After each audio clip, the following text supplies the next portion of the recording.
Hello बच्चों। आज मैं आपके सामने हाजिर हूँ सॉल्यूशन कॉन्सेंट्रेशन टर्म्स का सिंपल से कॉन्सेंट्रेशन टर्म्स लेके। जैसे आप सब जानते हो, जो सॉल्यूट की जो मोलैरिटी होगी वो होती है moles of solute on volume of solution in litres. ये आपको पता है, volume of solution in litres. अब बेसिकली आज की क्लास में हम क्या करने वाले हैं, बिना किसी फॉर्मूले के मोलैरिटी को कन्वर्ट करने वाले हैं मोलैलिटी में।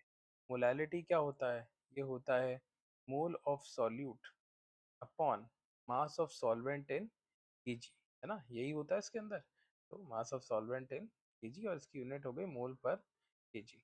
तो कैसे इसको कन्वर्ट करें? बड़ा सिंपल सा तरीका है। जैसे मान लो कि मेरे पास I am given a 1.5 molar solution, 1.5 molar solution of urea मेरे को ये दे रखा है, जिसकी डेंसिटी मेरे पास है 1.2 ग्राम पर एमएल।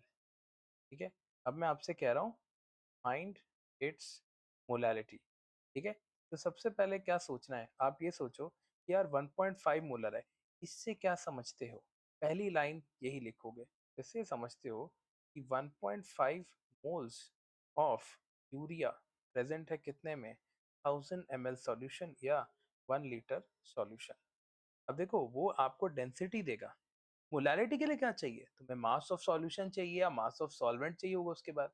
तो इस 1 लीटर है, डेंसिटी है, तो density equal to mass upon volume of solution. तो मास ऑफ सॉल्यूशन आ जाएगा कितना? 1200 ग्राम।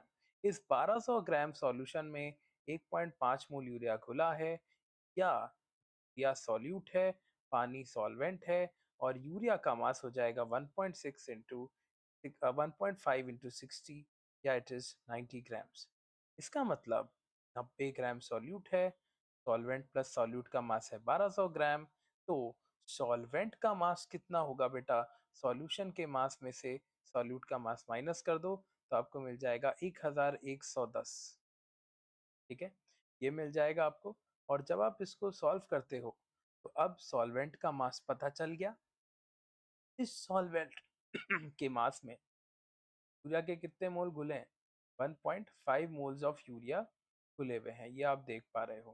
ठीक है, तो अब हम क्या करेंगे, यूरिया की मोलैलिटी कैसे लिखोगे? यूरिया की मोलैलिटी हो जाएगी moles of urea upon mass of solvent in KG. ये आपका आंसर आ जाएगा किस में? मोल पर केजी। तो सिंपली देखो, मैंने कोई फॉर्मूला नहीं लगाया, मैंने सिंपल मोलैलिटी को मोलैलिटी में कन्वर्ट कर दिया। कैसे? आप देखो, इसको वीडियो में आप देख सकते हो। एक और क्वेश्चन बेटा मैं आपके लिए 10 मिनट के अंदर अंदर लाया हूं। दूसरा क्वेश्चन लेते हैं, क्वेश्चन नंबर 2। मान लो मैं आपको मोलैलिटी दे दूं, molality of urea is 2 small m, है ना, एक्वस सॉल्यूशन में। डेंसिटी दे रखी है वापस मान लो 1.3 ग्राम पर एमएल। तो आपको बोल रहा है फाइंड द मोलैरिटी ऑफ। तो कैसे करोगे आप? मोलैलिटी से क्या समझते हो वो लिखो। तो 2 मोल यूरिया घुला हुआ है बेटा 1000 ग्राम पानी। ये सॉल्यूट है, ये सॉल्वेंट है। सॉल्यूट का मास निकाल लो, 2 इंटू 60, 120 ग्राम। सॉल्वेंट का मास कितना है? 1000 ग्राम। इन दोनों को ऐड करोगे तो 1000 + 120, 1120 ग्राम। ये किसका मास हो गया बोलो? ये मास हो गया सॉल्यूशन। तो इसमें तो कोई दिक्कत हमें है ही नहीं। अब आप देखो, इसमें इस सॉल्यूशन का वॉल्यूम निकाल दो। Density equal to mass upon volume. ये ग्राम में लिख दोगे, एमएल में लिख दोगे, तो वॉल्यूम इन एमएल आ जाएगा 1120 अपॉन 1.3। ये आपका क्या आ गया? वॉल्यूम इन एमएल। और इस वॉल्यूम में बेटा कौन घुला है? 2 मोल यूरिया। सिंपल एल्गो है, डेंसिटी यूज करके मास निकाल लो सॉल्यूशन का। सॉल्यूशन का मास कैसे निकालोगे? Solute plus solvent. सॉल्यूशन का मास आ जाएगा, डेंसिटी पता है, वॉल्यूम आ जाएगा।